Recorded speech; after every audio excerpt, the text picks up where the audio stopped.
everyone, my name is Kayla for those of you who don't know me. I am a self-taught seamstress and kind of a designer. I really kind of got majority of my traction on TikTok, so if you know me from there, welcome. I'm just kind of getting started with the whole YouTube thing, and I kind of thought that my first video would kind of be a tips and tricks for starting to sew. Being said, I'm just gonna kind of go ahead and get into it. I recommend starting on the machine. I know a lot of people say that they like starting with hand sewing. I personally went from machine to hand sewing. Hand sewing is not my favorite thing, but I'm sure I'll be talking about it at some point. Before I really get into the machine, I just wanted to go over a couple of supplies that I personally recommend having. The first being a wrist tomato to put all of your pins in, just because when you're taking pins out, they're really easy to put right in. Second, sewing scissors, of course. And then I suggest a rotary blade and a cutting mat. Mine's really big. I'll show it to you later. Rotary blade. One of these, it cleans the inside of your machine to get all the dust out. And then mine is connected to my seam ripper. I highly recommend one of these. I have tons of them because they're small and easy to lose. And then I also recommend having a lot of empty bobbins. I'm going to show you how to use it in a second. And a tape measure, of course. And I think that's it. Scrap fabric to practice on. Working on the Singer patchwork machine. The name is covered up by some of my stickers, but this is the machine that I'm going to be working on. I've also used Basic Brother machines.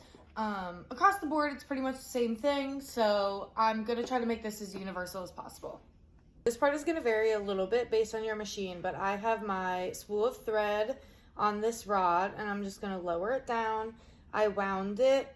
Again, look at your specific machine to see how to wind it, because we're about to load our bobbin.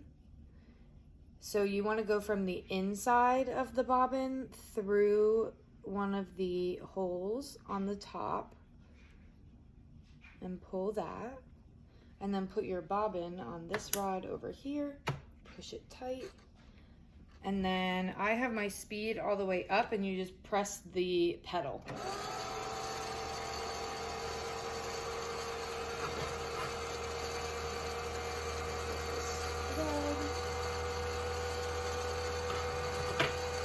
And I'm gonna let that wind. Put the bobbin in the bobbin casing on the bottom, and then I am just going to thread my machine. This part I would look at your manual, because this will vary by machine. But I'm just gonna go through and thread it. This tends to be the part of the machine that scares most people. It's all of the stitches that the machine has on it. Especially when you're beginning to sew, and I wouldn't consider myself a beginner anymore, and there's still really all I use would be 0, the straight stitch, 3, the zigzag, and honestly, other than that, these buttonholes down here I use once in a while, but it's mainly your straight stitch and your zigzag. Number 1 is a like triple or double, depending on your machine, straight stitch that I do use once in a while for reinforcement. But other than that, most of these are decorative. So they're really cool, but the only ones that you're really going to use are 0, maybe 1, 3, and your buttonholes. Now up here is your tension. Mine is set to auto, and then it goes positive and negative. My last machine went 0 to 9, so it just depends. And then over here, this is how you change the stitches. So this is the ones place, so like 0, 1, 2, 3. This is the tens place, so like the 0s, the 1s, and then 20s, 30s, 40s. This one, these two up and down arrows are the stitch length, and then these are the stitch width. So if you're doing the zigzag stitch, think of this as like one stitch in a zigzag. The length of it is gonna be how wide it goes this way, and then the width is how wide it goes from point to middle. So I can't really like shorten my fingers that way, but this is length, this is width. So I'm gonna do a zigzag stitch. So I'm gonna go up to 3 on here. I'm gonna leave it on auto, and I'm just gonna show you a simple zigzag stitch.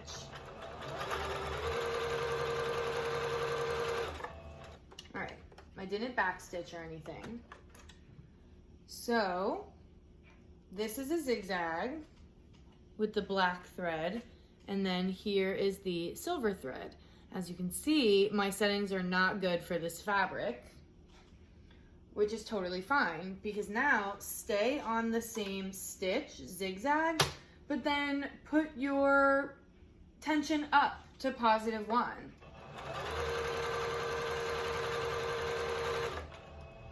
And just see how that changes your stitch. So from the top, they pretty much look the same, but from the back, you can tell it looks a little bit better than this one does. This one you can see a lot of the black threads showing through. This one, it's getting a little bit better. And so then I'm gonna take it up to +2 and see what that does. Okay. Now this one did change on top a little bit. You can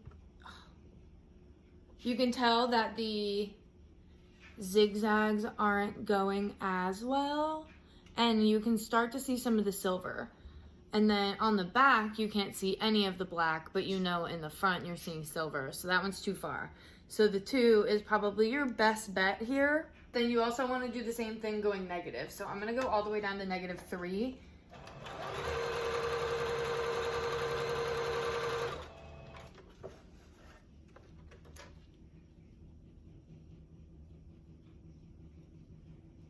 Yeah, so -3 kind of looks pretty from this side, but then from this side, it's like showing a ton of black. The silver is almost straight. So it's way too loose for this fabric. So tension is kind of hard to understand, and it's a lot of trial and error. So on the main stitches that you're gonna use, straight, zigzag, don't mess with the buttonholes yet. Personally, I wouldn't look at those yet. So do that on zigzag and straight, and then you kind of get a feel for your machine and what it can do.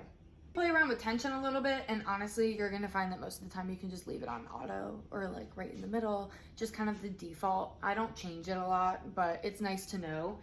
But anyways, do the same thing with the length and the width. So you saw the standard. Now I'm gonna up the width and I'm gonna up the length to the highest.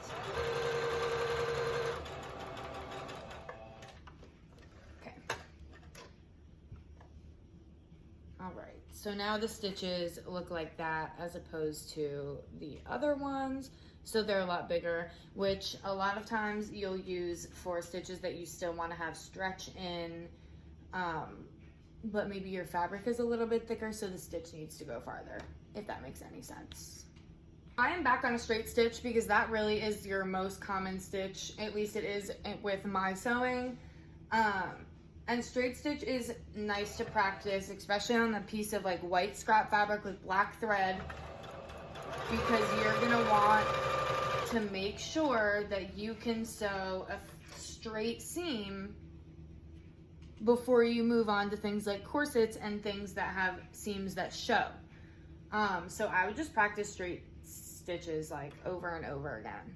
When you're doing that, I would play with speed. Start on the slowest one and then slowly increase until you're all the way. It's not a race though. So if you need to do like the first few months of sewing on the slowest setting, that is okay. No big deal. I sewed on the slowest setting for a very, very, very long time. So not a race. You can go slow. But anyways, after you do the stitches, this is the backstitch button.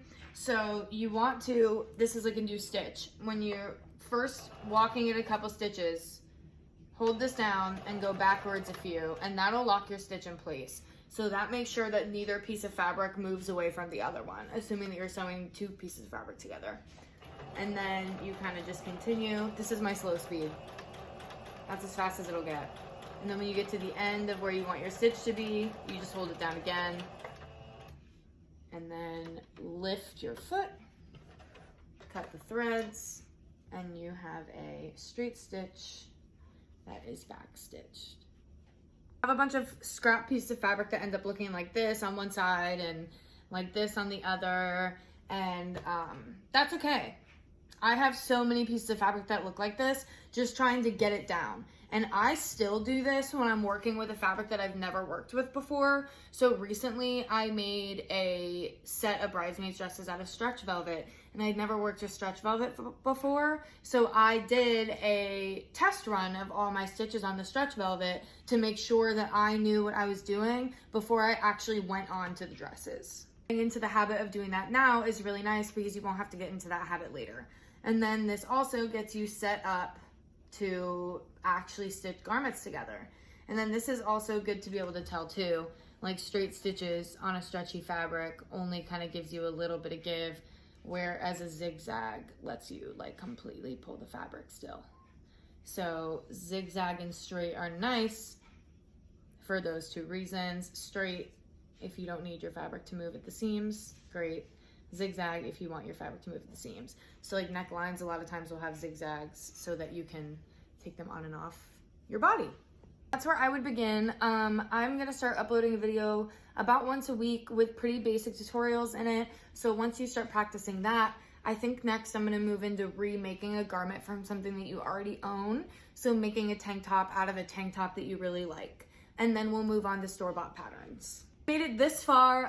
Thank you so much for watching. Subscribe to my channel. I'm really excited to get started with this. On top of the tutorials and everything, I will be posting videos making different dresses for myself and for other people as well, because that is what I do. I make custom dresses for people. And yeah, all the links to my socials are gonna be on my page and in the description of this video probably. Thanks again.